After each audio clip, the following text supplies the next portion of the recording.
जो करते थे जैन धर्म के महागौरव की बात, चलो सुने हम संतों से उस महासंत की बात। आचार्य श्री के तप संयम करुणा को करके याद, साधु साध्वी संत सभी करते हैं गुणानुवाद। गुणानुवाद गुणानुवाद गुणानुवाद गुणानुवाद। उस जागृति का परिणाम कि हम लोग मोह के कारण बड़े विकल्प कर रहे हैं, लेकिन आचार्य भगवान अपने लक्ष्य की ओर उस समय भी बड़े अच्छे से थे और पूर्ण चेतना की अवस्था में रात्रि 2:35 अथवा 40 मिनट के लगभग का काल, सारा संघ आचार्य भगवान के चारों तरफ, सारा मुनिराज का संघ, सभी मुनिराज नमोकार मंत्र का उच्चारण कर रहे थे और आचार्य भगवान भी ओंकार का ही उच्चारण धीरे धीरे अपने मुख से अंतर्जल से कर रहे थे। और ओम का उच्चारण करते करते इस नश्वर देह से ये प्राण निकल गए।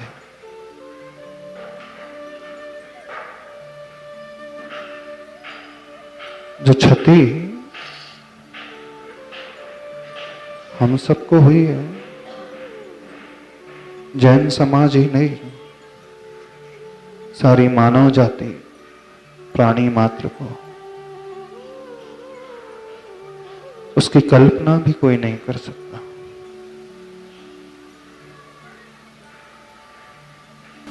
भविष्य कैसा होगा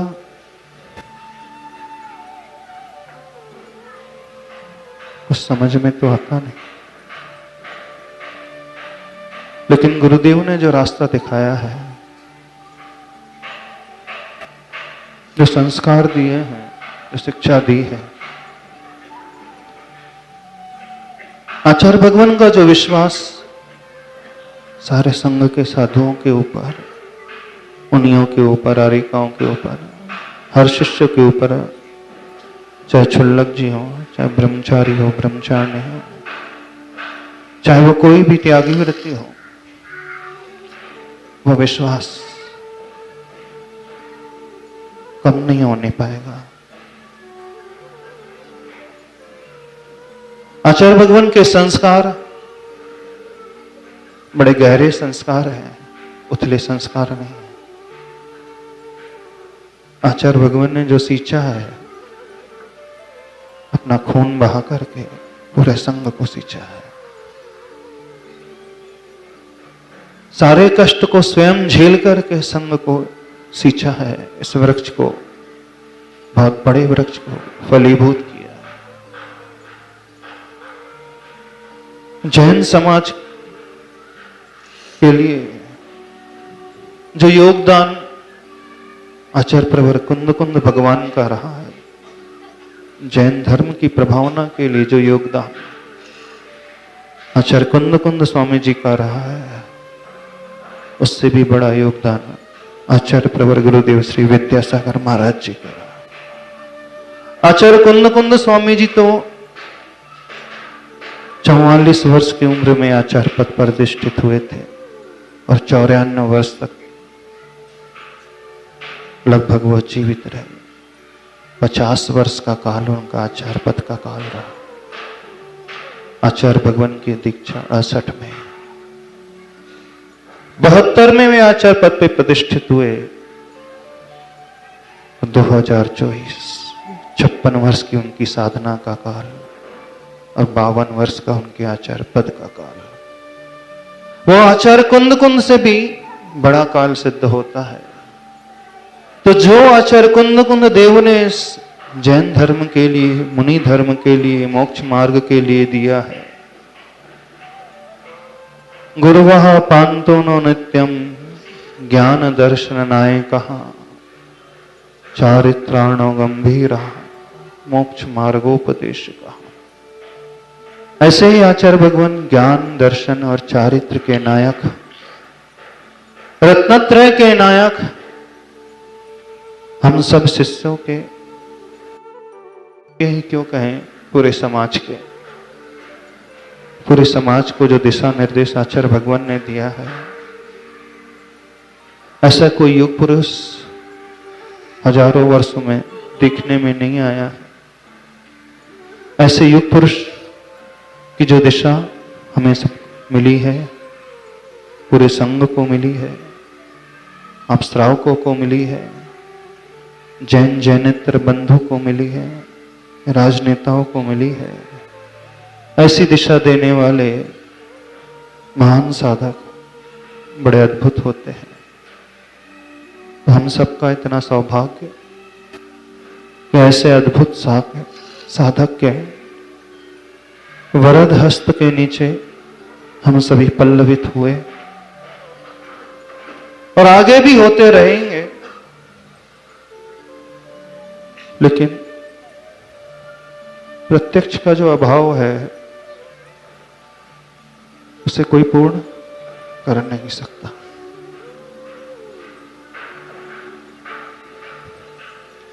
अब इतना ही कहते हैं, जैसे कुछ वर्षों में सागर महाराज जी ने संकेत दिए हैं, समाधि भक्ति आदि जो संघ के प्रमुख होते हैं, उनकी सल्लेख न होने के पश्चात जो आगम ग्रंथों में भक्तियों का वर्णन का विधान आया है, उसी के अनुरूप जहां जहां भी जो संघ होंगे सामूहिक रूप से भक्ति का पाठ करेंगे। आप लोग भी इतना ही है, अभी कुछ ज्यादा नहीं कहेंगे। कहने में थोड़ा सा विचित्रता लगती है, अब कैसे कह दें कि समाधिस्थ आचार्य विद्यासागर महाराज।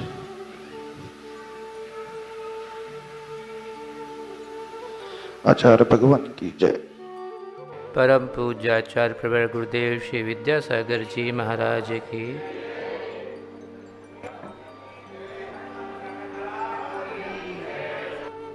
पूत के लक्षण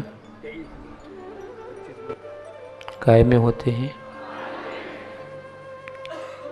झूला वाला पालना होता है, उस पालने में पूत के लक्षण देखने में आते हैं। ऐसा क्या? फिर वह पूत का लक्षण जैसे माता पिता का संस्कार होता है, वैसा अपने जीवन में उनकी आज्ञा पालने में होता है। ऐसा शुभ संकेत, ऐसा उनका लक्ष्य झलकने लगता है। मुझे याद आता है जब मैं आचार्य भगवान की संगति में संघ में प्रवेश किया था, नैनागिर जी क्षेत्र पर, और चूँकि धार्मिक बोध ज्ञान मुझे शून्य के बराबर ही माने, तब आचार्य भगवान ने संकेत किया कि प्रातःकाल स्वयंभू स्तोत्र का पाठ होता है, पुस्तक लेकर के आ जाया करो। यहाँ बोलना नहीं, सुनना मात्र है, क्योंकि बोलोगे तो जो शुद्ध उच्चारण की परंपरा है उस तरफ तुम्हारा ध्यान नहीं रह जाएगा। गुरु आज्ञा सर्वोपरि थी, इसलिए वैसा कर लिया। चूँकि सामायिक पाठ से शुरू होता है, उसके बाद स्वयंभू स्तोत्र का पाठ करते थे गुरुदेव। सामायिक पाठ में एक प्रसंग ऐसा बार बार समझ में नहीं आता था। पुस्तक में लिखा कुछ है, गुरुजी अपने मुख से बोलते कुछ और है। अब उस समय हमने आपको बता ही दिया कि अपना धार्मिक ज्ञान तो शून्य के बराबर था। उसका मतलब क्या है, उसमें रहस्य क्या है, उसमें उनकी भावना क्या है, यह कुछ बात समझ में नहीं आती थी। मगर कुछ लंबे समय के बाद अंतरंग में जिज्ञासा थी, इसलिए गुरुजी से पूछ ही लिया, आचार्य भगवान इसमें लिखा है तस्यास्त किम पुत्र कलत्र मित्रई, मगर आप तो कुछ और बोलते हैं। उन्होंने कहा पुस्तक में जो लिखा है वो तुम्हें बोलना है, जो मैं बोल रहा हूँ वो तुम्हें नहीं बोलना है। क्या लिखा था उसमें ऐसी बात? आपने जो लिखा था वो तो आपको बता ही दिया, और जो वो बोलते थे तस्यास्त किम शिष्य गुरु प्रपंचई। जीवन में साधना करते हुए अपनी आत्म साधना में मगन होना तो कदाचित आसान हो सकता है, होता भी है, किंतु छोटे छोटे बच्चों को जैसे माता पिता अपनी अंगुली पकड़ा करके चलाते हैं, अपने आप को सुरक्षित रखते हैं और शिशुओं का पालन भी करते हैं, उन्हें मार्ग का बोध भी कराते हैं, ऊंची नीची जगहों का परिचय भी दिलाते हैं और कदम आगे बढ़ाते हुए अग्रेसित होते हैं। ऐसा जब हमने पूछा तो उनने बताया कि देखो पुस्तक में भले ही लिखा है पुत्र कलत्र मित्रई, तो यहाँ कोई बच्चे और माता पिता का तो संबंध तुम लोगों के साथ तो है ही नहीं, मगर हमें तो गुरुजी ने बताया था कि आचार्य पद का निर्वहन तुम्हें करना है, इसलिए मैंने उनकी आज्ञा को सिरोधार तो कर लिया है, किंतु मैं इसमें रहते हुए भी इससे अपने आप को निर्लिप्त रखता हूँ। इसलिए शिष्य गुरु प्रपंच ही, कहीं शिष्य और गुरु के प्रपंच में मैं उलझ गया तो फिर कल्याण का पथ छूट सकता है।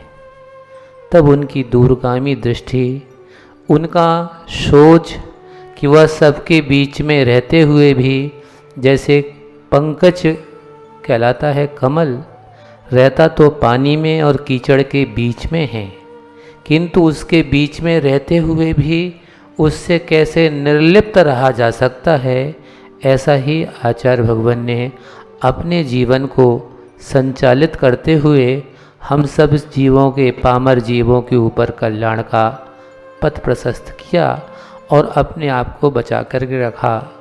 जैसे कि ग्रंथों में उल्लेख आता है कि किसी जीव को उपसर्ग हो, दुर्भिक्ष हो, जरा हो, रुजा हो, ऐसी अवस्था में इतना ही नहीं है, इसके आगे का शब्द उससे ज़्यादा महत्वपूर्ण है, जिसका प्रतिकार होना संभव ना हो, क्योंकि रोग है उसका प्रतिकार होकर के औसत उपचार किया जा सकता है, ठीक किया जाता होता भी है, किंतु एक बार शरीर में बुढ़ापा आ जाए, रोग से ग्रसित हो जाए और अपने आवश्यक आदि की क्रियाओं को करने में जब न्यूनता होने लगे, बाधा प्रतीत होना लगे, तब फिर धर्माय तनु विमोचन, धर्म के परिपालन के लिए जिस शरीर को नहलाने, खिलाने, पिलाने, दहलाने आदि में जीवन का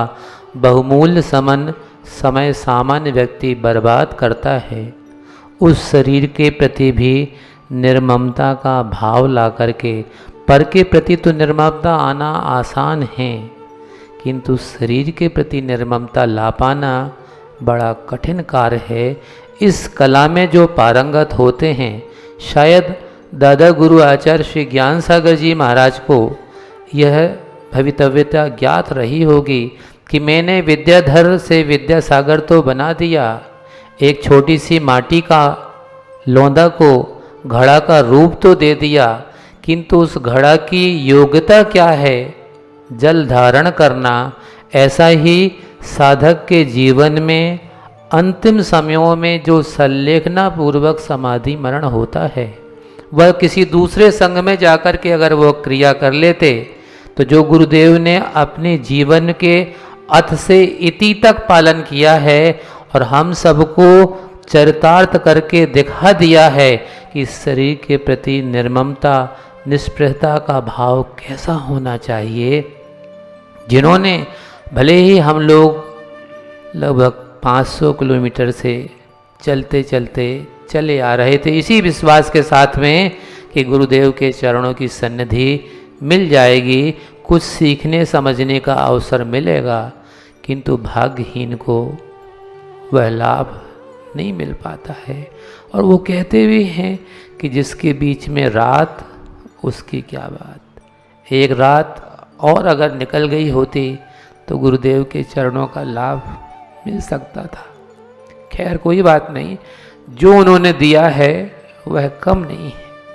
हम सब अपने जीवन में उसको अगर उतार सकें, उसको आत्मसात कर सकें और जो उनकी भावना थे उस भावना को मूर्त रूप अपने निर्बल कंधों पर रख कर के ही, जैसे गुरुदेव श्री ज्ञान सागर जी महाराज ने एक विद्याधर से विद्यासागर बनाया, उन्होंने तो हम सब इतने जीवों का कल्याण करने के लिए पथ प्रशस्त किया है। हम सब अगर ठान लेंगे तो गुरुदेव के जो भावना थी उसको चरितार्थ होने में कोई कोर कसर नहीं लगाए रहने देंगे। ऐसा अगर हम सब प्रयास कर लें, संयम के पथ पर चलते हुए भी अपना कल्याण करना है और अपने निमित्त से किसी और सहायता साधर्मी का लाभ हो जाए, ऐसा अगर प्रयास करें तो हम समझते हैं कि पूत का लक्षण जो उन्होंने पालने में कहा था वो हम चरितार्थ करके दिखा दें तो एक नहीं, यहाँ अनेक विद्यासागर जैसे उपस्थित हम सब मान लेंगे। उनकी सन्निधि का लाभ हम सबको लंबे समय तक उनके मार्गदर्शन से चलता रहे, मिलता रहे। और जैसे वो हमेशा कहा करते थे कि कभी आपत्ति विपत्ति के क्षण, कभी शरीर में, कभी संग में, कभी मन में, कभी सामाजिक क्रियाओं को देख करके उनको होता था कुछ कुछ, तो वो अपने गुरु को याद कर लिया करते थे और उनको डायरेक्ट टेलीकास्ट होकर के वहाँ से कुछ संकेत मिल जाते थे। हम सब प्रयास करेंगे कि हमारे गुरुदेव हमें भी ऐसा कोई मार्ग बताते रहेंगे और हम सब उनकी भावनाओं को सार्थक कराने में प्रयास करेंगे। यही मंगल कामना बोली आचार्य गुरुवर श्री विद्यासागर जी महाराज की। जो करते थे जैन धर्म के महागौरव की बात, चलो सुने हम संतों से उस महासंत की बात। आचार्य श्री के तप संयम करुणा को करके यार, साधु साध्वी संत सभी करते हैं गुणानुवाद। गुणानुवाद, गुणानुवाद, गुणानुवाद, गुणानुवाद।